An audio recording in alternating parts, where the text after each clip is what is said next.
Now, when you're viewing the documents in a SharePoint site, you'll see that anything that's got a yellow icon is in fact a folder. So I have one folder in my SharePoint site called Images. And if I click on Images, I'll go into that folder, and up here it says I've gone into the Images folder, and I can see there are 3 items in there, and I was previously in the Documents folder.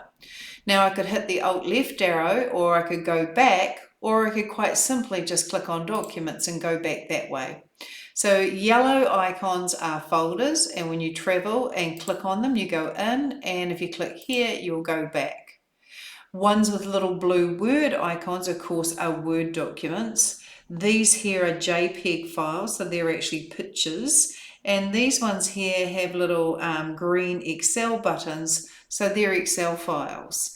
And so the type of file, whether it's Word, Excel, PDF, or a picture, is often represented in the first column known as type, and it's trying to graphically illustrate the type of document you're looking at.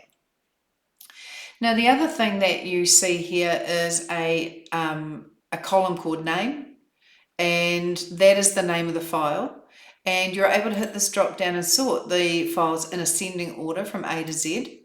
Or you're able to hit the drop down again and choose descending order, so it's Z to A. And you'll notice this little arrow here is pointing down, so that tells me that this column has been sorted from Z to A. And if I click it again and go A to Z, the little arrow is pointing up, so it tells me that this column has been sorted from A to Z. Now, as far as selecting files, just in front of this name column and in front of this type column is a little circle, and it's a toggle. Toggle means you click it to turn it on, and you click the same button to turn it off. Toggle means on off. So if I click this toggle, I will in fact select all the items in this documents folder. I've chosen all the folders and all the files because maybe I want to delete them, but be careful doing that.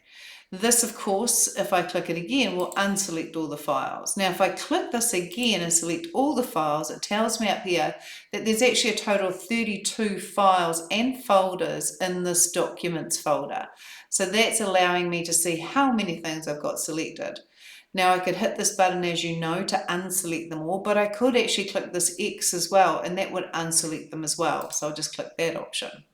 So that's how you select all files for whatever purpose. Now, if I want to be selective, I can say I want this file, I want this file, and I want this file. So you can just hit the little circle or click the little circle in front of each file name to select a distinct select group of files. And this tells me that I've got 3 files selected. And again, if I was to click it, it would unselect them. So you can just choose one file and unchoose one file, or you can choose all the files just by hitting this option. Now, if you want a range of files, the idea is to click the first one, just the little circle in front, hold the Shift key and click the last one. And everything between those 2 clicks will be selected. So you click the first one and you Shift click the last one to select a range of files. And I've chosen 14 files, so I can just click this, and that will undo the fact that I had 14 files selected. So that's how you easily select files and folders, whether it be one or whether it be the whole lot.